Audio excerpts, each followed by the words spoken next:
നാലാം ദിവസത്തെ ഏറ്റവും അവസാനത്തെ പ്രഭാഷണം ഹരിദാസേട്ടനാണ്. തൃശ്ശൂര് അഷ്ടമസ്കന്ധത്തിലെ 7ാമത്തെ അധ്യായം കൂർമാവതാരത്തെ അധികരിച്ചുകൊണ്ടുള്ളതാണ്. നമ്മളുടെ ഈ ഒരു ഭാഗവത കുടുംബത്തിലേക്ക് പുതുതായിട്ട് വന്ന ഒരാളാണ് ഹരിദാസേട്ടൻ. അധികം ഹരിദാസേട്ടനോട് നമുക്ക് കൂടുതൽ ബന്ധപ്പെടാൻ സാധിച്ചിട്ടില്ല എങ്കിൽ കൂടെയും നമ്മൾ കഴിഞ്ഞ ദിവസം വായനയിലൂടെയും നാരായണീയത്തിലൂടെയും ഒക്കെ പരിചയപ്പെട്ടു. അപ്പം നമുക്ക് എല്ലാ ആചാര്യ മര്യാദകളോടും കൂടി ഹരിദാസേട്ടനെ ഈ സംരംഭത്തിലേക്ക് സ്വാഗതം ചെയ്യാം. ഭാഗവത ഹംസം മള്ളിയൂർ ശങ്കരൻ നമ്പൂതിരിയുടെ വിവാഹത്തോടനുബന്ധിച്ച് നടക്കുന്ന 4ാം ദിവസത്തെ അവസാനത്തെ പ്രഭാഷണത്തിനായിട്ട് കൂർമാവതാരം പറയാൻ വേണ്ടിയിട്ട് ഹരിദാസേട്ടനെ എല്ലാ ആചാര്യ മര്യാദകളോടും കൂടി നമസ്കരിച്ച് ഈ വേദിയിലേക്ക് സാദരം ക്ഷണിച്ചുകൊള്ളുന്നു. ഓം നമോ ഭഗവതേ വാസുദേവായ. ഈ ഭാഗവത പ്രഭാഷണം എൻ്റെ ആദ്യത്തെ അറ്റംപ്റ്റ് ആണ്. ഭാഗവത കുടുംബത്തിലെ എല്ലാവരും എന്തെങ്കിലും തെറ്റുകുറ്റങ്ങൾ ഉണ്ടെങ്കിൽ ക്ഷമിക്കണം. ആദ്യമായിട്ടാണ് ഒരു പ്രഭാഷണം തന്നെ നടത്തുന്നത്. ഇതിനൊരു അവസരം തന്ന തിരുമേനിയുടെ പാദനമസ്കാരം ചെയ്യുന്നു.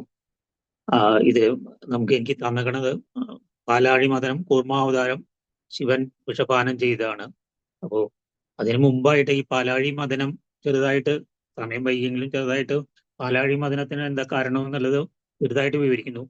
6ാമത്തെ ശ്രീശുഖൻ പരീക്ഷത്തിനോട് പറയാണ്, 6ാമത്തെ ചക്ഷമന്വന്തരത്തിൽ അജിതൻ എന്ന തിരുനാമത്തിൽ അവതരിച്ച് പാലാഴി മദനം ചെയ്ത് ദേവന്മാർക്ക് അമൃതം നൽകിയെന്ന് ശ്രീശുഖൻ പരീക്ഷത്തിനോട് പറഞ്ഞപ്പോൾ പരീക്ഷിത് മഹാരാജാവ് അതിനെക്കുറിച്ച് കൂടുതൽ അറിയണമെന്ന് പറഞ്ഞിട്ടാണ് ഈ പാലാഴി മദനം കൂടുതലായിട്ട് വിവരിക്കുന്നത്. അതായത് ദുർവാസ മഹർഷിയുടെ ശാപത്താൽ ദേവന്മാർക്ക് ജരാനരം ബാധിക്കുകയും ദേവന്മാരത് ഭഗവാനെ സമീപിച്ച് ഇതിൽ രക്ഷിക്കണം എന്ന് പറയും. ഈ ജരാനരം ബാധിച്ചപ്പോൾ തന്നെ അസുരന്മാര് ആ തർക്കം പാർത്തിട്ട് എല്ലാതെ ദേവന്മാരെ യുദ്ധത്തിന് വിളിക്കുകയും യുദ്ധത്തിൽ തോൽപ്പിച്ച് അവർക്ക് എല്ലാം നഷ്ടപ്പെട്ടു. അപ്പൊ ആ സമയത്ത് ദേവന്മാരെല്ലാം കൂടി ചേർന്ന് ഭഗവാനോട് അടുത്ത് ചെല്ലുകയും ഭഗവാന് തന്നെ ലീലയായിട്ട് ഇത് വീണ്ടെടുക്കാൻ സാധിക്കുമെങ്കിലും ദേവന്മാരുടെ ഒരു അഹങ്കാരത്തിനും ശമനവും അതുപോലെ തന്നെ ഇതൊരു ലീല കൂടി കാരണം എന്ന രീതിയിൽ ഇവർക്ക് ഈ രീതിയിൽ ഉപദേശിച്ചു. അതായത് നിങ്ങൾ ഈ പ്രവൃത്തിയിൽ നിങ്ങൾ തന്നെ നടത്തി കഴിഞ്ഞാൽ ഇത് സക്സസ് ആവില്ല. അതുകൊണ്ട് അസുരന്മാരുമാടി കൂടി ചേർന്ന് ഒരു സന്ധി ഉണ്ടാക്കി എന്നാൽ മാത്രമേ ഈ പാലാഴി മദനം ചെയ്ത് നിങ്ങൾക്ക് അമൃത് ലഭിക്കുള്ളൂ. ഈ അമൃത് ലഭിച്ചാൽ മാത്രമേ നിങ്ങളുടെ ഈ ജരാനരയിൽ നിന്ന് നിങ്ങൾക്ക് രക്ഷപ്പെടാൻ സാധിക്കുള്ളൂ എന്ന് പറഞ്ഞു. അതുപോലെ തന്നെ ആദ്യം ഒരു ക്ലബിംഗ് കാണിച്ചുവെങ്കിലും കൂടുതൽ വളരെ നിർബന്ധിച്ചിട്ട് വളരെ വിഷമത്തോട് കൂടിയിട്ട് ഇന്ദ്രന്റെ നേതൃത്വത്തില് ദേവന്മാര് മഹാബലിയെ ചെന്ന് കാണുകയും റിക്വസ്റ്റ് ചെയ്യും, അതിന്റെ ഒരു ഭാഗം തരാമെന്ന് പറഞ്ഞുകൊണ്ട് മഹാബലിനെ ഏതെങ്കിലും രീതി വളരെയധികം നിർബന്ധിച്ച് അവരെ അങ്ങനെ കൊണ്ട് സമ്മതിപ്പിച്ചിട്ട് ഇതിനെ ഈ മന്ദരപർവ്വതത്തെ കടകോടലാക്കി ഇതാക്കിയിട്ട്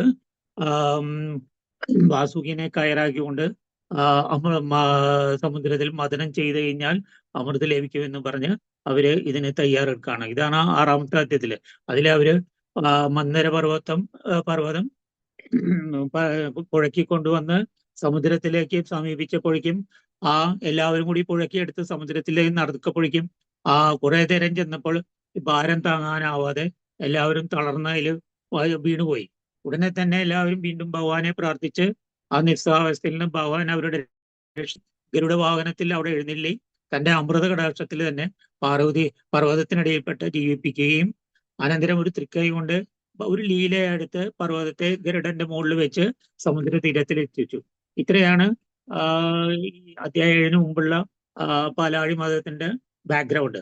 അവസാനം ഇപ്പോ പാലാഴി മതത്തിലെ ഇത് ദേവന്മാർ വാസുകിയെ സമീപിച്ചിട്ട് ഇതിനെ വീണ്ടും അമൃത് തരാമെന്ന് പറഞ്ഞ് വാസുകിനെ ഒരു കയറാക്കി ഇതില് മന്ദരപർവ്വതം കടയാൻ തുടങ്ങി.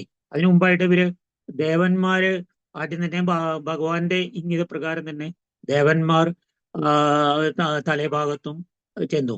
ഉടനെ തന്നെ ഭഗവാൻ അറിയാവുന്നതാണത്. ഉടനെ തന്നെ അസുരന്മാർ ഇത് ഞങ്ങളാണ് ഇപ്പൊ മുന്നിട്ട് നിൽക്കുന്നത്, ഞങ്ങൾക്കാണ് തരേണ്ടത് എന്നുള്ള ഈഗോ ഹർട്ട് ചെയ്തിട്ട് ഞങ്ങൾക്ക് തലഭാഗം വേണം, ഞങ്ങളാണ് എല്ലാ കാര്യം കൊണ്ടും ഉയർന്നു നിൽക്കുന്നത് പറഞ്ഞ് അവര് വീണ്ടും അവർക്ക് തലഭാഗം കിട്ടുകയും ദേവന്മാർ വാൽഭാഗം പിടിച്ചുകൊണ്ട് കടയാനായിട്ട് തീർച്ചപ്പെടുത്തി. അപ്പോ ഇത് കടയാൻ തുടങ്ങിയപ്പോഴേക്കും ഈ മന്ദരപർവ്വതം സമുദ്രത്തിലേക്ക് പോയി, വീണ്ടും താന്നുപോയി, അങ്ങനെ തന്നെ താന്നുപോയി. അപ്പൊ എത്ര പ്രയത്നിച്ചിട്ടും അവർക്ക് ഈ മന്ദരപർവ്വതത്തിനെ ഉയർത്താൻ സാധിച്ചിട്ടില്ല. ഉടനെ എല്ലാ കാര്യത്തിലും ഇതില് സൂചിപ്പിക്കണം എങ്ങനെയാണ്, അതായത് നമ്മുടെ എല്ലാ പ്രവർത്തനത്തിലും ഭഗവാനെ സ്മരിപ്പിച്ചാൽ മാത്രമേ നമുക്ക് വിജയം ലഭിക്കുകയുള്ളൂ. അപ്പൊ ഉടനെ തന്നെ അവർ വീണ്ടും ഭഗവാന്റെ അടുത്ത് ചെന്ന് സഹായത്തിന് കെഞ്ചി. ഭഗവാൻ പറഞ്ഞു, ഏതു കാര്യവും ചെയ്യുമ്പോൾ നിർവിഘ്നം നടക്കണമെങ്കിൽ തുടക്കം തന്നെ വിഘ്നേശ്വരനെ പൂജിച്ച് പ്രസാദിപ്പിക്കണം.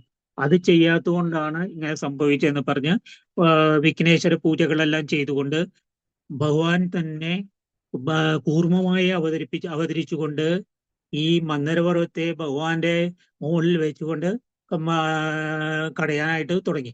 ഈ ഭഗവാന് നേരെ മറിച്ച് ഈ ഇത്രയും വലിയൊരു മന്ദരപർവ്വതം ഭഗവാന് കൂർമാവതാരമായിട്ടാകുമ്പോൾ ഇതിന് മുകളിൽ വെച്ചാണെങ്കിലും അതിനൊരു ഈച്ച വെച്ച പോലെ ഒരു ഈച്ചരിക്കണ പോലെ തോന്നിയിട്ടുള്ളൂ. അത്ര ലക്ഷം യോജന വിസ്താരമുള്ള രൂപത്തിലാണ് ഭഗവാൻ കൂർമ്മമായി അവതരിച്ചത്. അതുപോലെ തന്നെ പർവ്വതം തെന്നിപ്പോവാതിരിക്കാൻ ഭഗവാന്റെ ചതുർഭുജങ്ങള് പർവ്വതത്തിന്റെ മുകളിൽ വെച്ചുകൊണ്ട് കടയാനായിട്ട് തീരുമാനിച്ചു. അങ്ങനെ ഒരു ഭാഗത്ത് ദേവന്മാരും ഒരു ഭാഗത്ത് അസുരന്മാരുമായിട്ട് കടയാൻ തുടങ്ങി. ഇതില് അപ്പോ ദേവാസുരന്മാർ ഉത്സവമായി മരിച്ചു തുടങ്ങി. കുറെ കഴിഞ്ഞപ്പോൾ അവർ വാസുകിയും ഒന്നുപോലെ തളർന്നു. അപ്പോ അവരുടെ അന്തരാമിയായിട്ട് ഭഗവാൻ ദേവന്മാരിലെ ദേവാനുമായിട്ടും അസുരന്മാരായിട്ടും വാസുകിയിൽ ഇതുമായിട്ട് അവതരിച്ച് ഇതുമായി പ്രവേശിച്ച് അന്തരാമി ഉള്ളിലിരുന്നു കൊണ്ട് അവരെ ഉത്തേജിപ്പിച്ചു. അങ്ങനെ ഓരോ സന്ദർഭത്തിലും സർവേശ്വരൻ അവർക്ക് സഹായഹസ്തം ചെയ്തു കൊടുത്തു. മദനവേഗത്താൽ വാസുകിയുടെ മുഖത്തു നിന്ന് ഘോര വിഷാഗ്നി പുറപ്പെട്ടു. മുഖഭാവം വേണമെന്ന് ചടിച്ച അസുരന്മാര് ഉടനെ തന്നെ തളർന്നു തുടങ്ങി. എന്നാലോ അമൃതം ഇനിയും പുറപ്പെട്ടിട്ടില്ല. അമൃതം ഇനിയും അവർക്ക് ഇത്രയും കടഞ്ഞിട്ട് അവർക്ക് അമൃതം ലഭിക്കുകയും ചെയ്തിട്ടില്ല.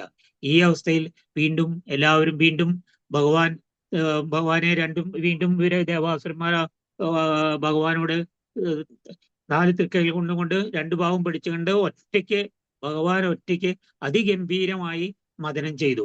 അപ്പോ പാലാഴിയാകെ ഇളകി മറിഞ്ഞ് ജലജന്തുക്കൾ പരിഭ്രമന്തരായി അങ്ങുമിങ്ങും പാഞ്ഞു. സമുദ്രത്തിൽ നിന്ന് ആദ്യമായി പുറപ്പെട്ടത് അലാപലമെന്ന അത്യുഗ്ര വിഷമായിരുന്നു. ആ ഘോര വിഷത്തെ സഹിക്കാൻ കഴിഞ്ഞില്ല. എല്ലാവരും പ്രാണഭീതിയോടുകൂടി 4 പാടും പാഞ്ഞ് ഒരു ദിക്കിലും രക്ഷയില്ലെന്ന് കണ്ടിട്ട് അവര് ഒന്നു ചേർന്ന് ശ്രീ സദാശിവനെ, നമ്മുടെ പരമശിവനെ ശരണം പ്രാപിച്ചു. പ്രാപിച്ച് നമസ്കരിച്ച് ഇപ്രകാരം സ്തുതിച്ചു. ഭഗവാൻ ഇവരെ എല്ലാവരും ചേർന്ന് പരമശിവനെ ഇപ്രകാരം സ്തുതിക്കുകയുണ്ടായത്: ദേവദേവ മഹാദേവ ആർത്തരക്ഷക, 3 ലോകങ്ങളെയും ദയിപ്പിക്കുന്ന ഈ ഘോര വിഷത്തിൽ നിന്ന് ഞങ്ങളെ രക്ഷിക്കണമേ. സകല ജീവന്മാർക്കും ബന്ധമോക്ഷങ്ങളെ നൽകുന്ന സർവേശ്വരൻ നിന്തിരുവടിയാവുന്നു. ഇതറിയുന്ന വിവേകികൾ ദുഃഖശാന്തിക്കായി പരമഗുരുവായ നിന്തിരുവിനെ തന്നെ പൂജിക്കുന്നു. അവിടുന്ന് ലോകത്തിന്റെ സൃഷ്ടിസ്ഥിതി ലയങ്ങളെ ചെയ്യുവാൻ സങ്കല്പിക്കുമ്പോൾ ബ്രഹ്മവിഷ്ണു രൂപങ്ങളെ ധരിക്കുന്നു. നിന്തിരുവടിയിൽ നിന്ന് അന്യനായ ഈശ്വരനില്ല. സകല ദേവതാത്മാവായ നിന്തിരുവടി വിരാട് സ്വരൂപത്തിൽ ഈ പ്രപഞ്ചം മുഴുവൻ അവയവങ്ങളായി സ്ഥിതി ചെയ്യുന്നു. ത്രിഗുണങ്ങൾ അവിടുത്തെ നേത്രങ്ങളും ഛന്ദസ്സുകൾ കടാക്ഷവുമാകുന്നു. അവിടുത്തെ പരമജ്യോതിയെ പ്രാപിക്കുവാൻ ബ്രഹ്മാവതികൾക്ക് പോലും സാധ്യമല്ല. ഭഗവാൻ, കാമനെയും കാലിനെയും ത്രിപുരന്മാരെയും നശിപ്പിച്ച നിന്തിരുവടിക്ക് ലോകങ്ങൾക്കെല്ലാം അത്യന്തം ഭയാനകമായ കാളകൂടവിഷം എത്രയോ നിസ്സാരമാണ്. മഹേശ്വര, ഇത്ര മാത്രമേ ഞങ്ങൾ അറിയുന്നുള്ളൂ. അവിടുത്തെ പരമതത്വത്തെ അറിയുവാൻ ഞങ്ങൾ ശക്തരല്ല. ഞങ്ങളുടെ സംഘം തീർത്ത് രക്ഷിക്കണേ. ഇപ്രകാരം എല്ലാവരും ചേർന്ന് പരമശിവനെ പ്രാർത്ഥിക്കുകയും നമസ്കരിക്കുകയും ചെയ്തപ്പോൾ ഇവരുടെ സങ്കടം കണ്ടുകൊണ്ട് ശ്രീ മഹാദേവൻ കൃപാവരോഷനായിട്ട് സതീദേവിയോട് പറഞ്ഞു: ദേവി, നമ്മുടെ പ്രജകളുടെ സങ്കടം കാണുന്നില്ലേ? ഇവർക്ക് അഭയം നൽകാൻ ഞാനല്ലാതെ വേറെ ആരുണ്ട്? ഈശ്വരമായ മോഹിതനായ സംസാരികൾ അഖണ്ഡമതാദികൾക്ക് വംശമതരായി അന്യോന്യം മത്സരിച്ച് നശിപ്പിച്ചുകൊണ്ടിരിക്കുന്നു. എന്നാൽ സാധുക്കൾ ജീവിതത്തിന്റെ ക്ഷണഭങ്കുരവാസത്തെക്കുറിച്ച് ബോധവാന്മാരായിട്ട് പരദുഃഖം തീർക്കാൻ പ്രാണങ്ങളെ പോലും ഉപേക്ഷിക്കാൻ മടിക്കുന്നില്ല. ജീവകാരുണ്യമുള്ളവരിൽ സർവാത്മായ ശ്രീഹരി പ്രസാദിക്കുന്നു. ശ്രീഹരി പ്രസാദിക്കുമ്പോൾ ഞാനും സന്തോഷിക്കുന്നു. അതിനാൽ ആ പ്രഭുവിന്റെ മോക്ഷണാർത്ഥം ഞാൻ ഈ വിഷം പാനം ചെയ്ത് ലോകരക്ഷ വരുത്തുവാൻ പോവുകയാണ്. അപ്പൊ ഈ അധ്യായത്തിലെ ഏറ്റവും ഇമ്പോർട്ടന്റ് ആയിട്ടുള്ള ഒരു ശ്ലോകമാണ് ഇപ്പൊ നമ്മൾ പറയുന്നത്. അതായത് തപ്യന്തേ ലോകതാവേന സാധവ പ്രായശോചന പരമാരാധനം തത്തി പുരുഷസ്യാഖിലാത്മന. അതായത് സാധാരണ പരോപകാരാത്മകരായ ജനങ്ങളിൽ അന്യരുടെ ദുഃഖം കാണുമ്പോൾ സ്വയം ക്ലേശം സഹിച്ചുകൊണ്ട് അവരെ സഹായിക്കാൻ മുന്നോട്ട് വരിക. ഇതാണ് ഭഗവാനില് ഏറ്റവും ശ്രീഹരിക്ക് ഏറ്റവും പ്രിയപ്പെട്ട ജനങ്ങൾ. അതുകൊണ്ട് ആ ജനങ്ങളെ എനിക്കും പ്രിയപ്പെട്ടവരാവുന്നു. മാത്രമല്ല ഇതുപോലെയുള്ള കർമ്മങ്ങൾ, അതായത് മറ്റുള്ളവരുടെ ദുഃഖം കാണുമ്പോൾ സ്വയം ത്യാഗം സഹിച്ചുകൊണ്ട് ആയാലും അവരെ ഹെൽപ്പ് ചെയ്യാൻ മുന്നോട്ട് വരിക. ഈ കർമ്മമാണ് ഭഗവാന്റെ പാദത്തിൽ സമർപ്പിക്കുന്ന ഏറ്റവും ഉത്കൃഷ്ടമായ പൂജ എന്നാണ് പരമശിവൻ പറയുന്നത്. ഇതാണ് ഈ അധ്യായത്തിലെ ഏറ്റവും ശ്രദ്ധിക്കപ്പെടേണ്ട ഒരു ശ്ലോകം. നമ്മൾ ത്യാഗങ്ങൾ സഹിച്ചുകൊണ്ടും മറ്റുള്ളവരുടെ ദുഃഖങ്ങൾ കാണുമ്പോൾ അത് തീർക്കാനായിട്ട് നമ്മൾ മുന്നോട്ട് വരണം. അതാണ് ആ ഒരു ശ്രമമാണ് ഭഗവാന് പാദങ്ങൾ സമർപ്പിക്കാവുന്ന ഏറ്റവും ഉത്കൃഷ്ടമായ പൂജ എന്നാണ് പരമശിവൻ പറയുന്നത്. ഇപ്രകാരം അരുളി ചെയ്തിട്ട് മഹേശ്വരൻ അമലാവലവൃക്ഷത്തെ തന്റെ കൈത്തലയിൽ താങ്ങി കരുണയോടുകൂടി ഭക്ഷിച്ചു. അത്യുഗ്രവിഷം സർവേശ്വരന്റെ കണ്ഠത്തിൽ നീലവർണ്ണത്തെ ഉണ്ടാക്കി. ആ നീലവർണ്ണം ഭഗവാന്റെ ഭക്തവാത്സല്യത്തെ വെളിപ്പെടുത്തുന്ന ഭൂഷണമായും വഹിച്ചു. അങ്ങനെയാണ് ഭഗവാന് നീലകണ്ഠൻ എന്നുള്ള തിരുനാമം കൂടി ഉണ്ടായത്. ശ്രീഹരിയും ബ്രഹ്മാവും മഹാദേവനെ മുക്തകണ്ഠം പ്രശംസിച്ചു. വിഷപാനം ചെയ്തപ്പോൾ ഭഗവാന്റെ തൃക്കൈയിൽ നിന്ന് ഏതാനും തുള്ളികൾ ഭൂമിയിൽ പതിച്ചു. അതിനെ സർപ്പങ്ങൾ, തേളുകൾ മുതലായ പ്രാണികളും ചില സസ്യങ്ങളും സ്വീകരിച്ച് അവയും വിഷമുള്ളവരായി ഭവിച്ചു. പിന്നെ അടുത്ത 8ാമത്തെ അധ്യായത്തിലാണ് മറ്റുള്ള വീണ്ടും പാലാഴി കടയുമ്പോൾ മറ്റുള്ള അവതാരങ്ങളൊക്കെ ഉണ്ടായത്. അതായത് കാമധേനു ഉണ്ടായി. അതിൽ നിന്നും പിന്നെ അത് ഋഷികൾക്ക് കൊടുത്തു. ഉച്ചൈസ്രവസ് എന്ന കുതിര ബലിക്ക് കൊടുത്തു. അതുപോലെ ഐരാവതം ഇന്ദ്രന് നൽകി.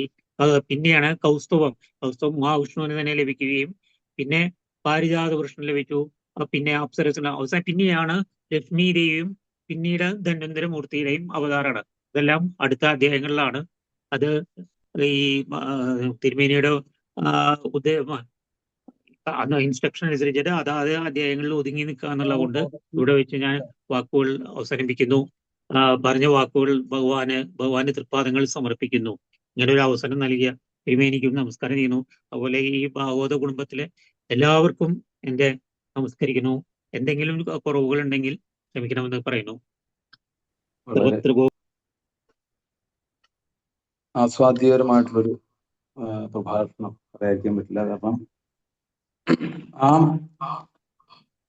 8ാമത്തെ അധ്യായത്തിലെ പ്രീതൗഹരേ ഭഗവതി അല്ലെ, പ്രീതേഹംസ ചരാചര, ഏറ്റവും ഉദാത്തമായിട്ടുള്ള ഒരു ഭാവം. അതാണ് മഹാദേവൻ ഭഗവാനോട് പ്രാർത്ഥിക്കുന്നത്. ഭഗവാൻ എങ്ങനെ ഇഷ്ടപ്പെടുന്നത്? പാർവതി ദേവിയോട് പറയുന്നതാണ്, ചരാചരങ്ങളെ രക്ഷിക്കുന്നവരെ ആണ് ഭഗവാന് കൂടുതൽ ഇഷ്ടം. അങ്ങനെയാണെങ്കിൽ ഞാൻ ആ വിഷം കഴിച്ചോട്ടെ എന്ന് ചോദിക്കുക. സത്യത്തിൽ അത് വലിയൊരു ധർമ്മം കാണിച്ചു തരികയാണ് മഹാദേവൻ. അത് എടുത്തു പറഞ്ഞത് തന്നെയാണ്. ഇതാണ് നമ്മളൊരു പ്രഭാഷണത്തിൽ നിന്ന് പ്രതീക്ഷിക്കുന്നത്, അല്ലെ? നമുക്കിപ്പം ഈ ശ്ലോകങ്ങളെ അർത്ഥമൊക്കെ നമുക്ക് ഇന്ന് പുസ്തകങ്ങൾ നോക്കി കഴിഞ്ഞാൽ ഇഷ്ടം പോലെ കിട്ടും. പക്ഷേ അവരവരുടേതായിട്ടുള്ള ഒരു ആശയങ്ങളെ അതിൽ നിന്ന് കണ്ടെത്തി അത് ജനങ്ങളിലേക്ക് പകരുക. വളരെയധികം സന്തോഷം. എന്തായാലും നമുക്ക് ഓരോ മഹാത്മാക്കളൊക്കെ ഇതിലേക്ക് വരുമ്പോഴത്തേക്കും നമുക്കും ഒരു സന്തോഷം. ഇനി ഉള്ള യാത്രയിൽ നമുക്ക് ഹരിദാസേട്ടനെയും അല്ലെ കൂടെ പ്രതീക്ഷിക്കാം. വളരെയധികം സന്തോഷം. പാദങ്ങളിൽ വീട് നമസ്കരിക്കുന്നു. ഇനിയും ധാരാളം സത്സംഗങ്ങൾ ഉണ്ടാവട്ടെ. ഇതുപോലെ മറ്റുള്ളവരിലേക്ക് പകർന്നു കൊടുക്കാൻ സാധിക്കട്ടെ. ഭാഗവതം വായിക്കാൻ സാധിക്കട്ടെ. ജീവിതത്തിലേക്ക് അത് പകർത്താൻ സാധിക്കട്ടെ എന്ന് ഗുരുവായൂരപ്പനോട് ഈ ഭാഗവത കുടുംബം മുഴുവൻ ഹരിദാസേട്ടന് ആയുരാരോഗ്യ സൗഖ്യം, അതുപോലെ തന്നെ ആയുസോളം ആരോഗ്യം വേണം, അല്ലെ? അതുപോലെ ഇതേ ആശ്രമങ്ങൾ ചെയ്യാനുള്ള ഒരു സാഹചര്യങ്ങളും ധാരാളം ഗുരുവായൂരപ്പൻ ഉണ്ടാക്കി കൊടുക്കട്ടെ എന്ന് ആത്മാർത്ഥമായിട്ട് പ്രാർത്ഥിക്കുന്നു.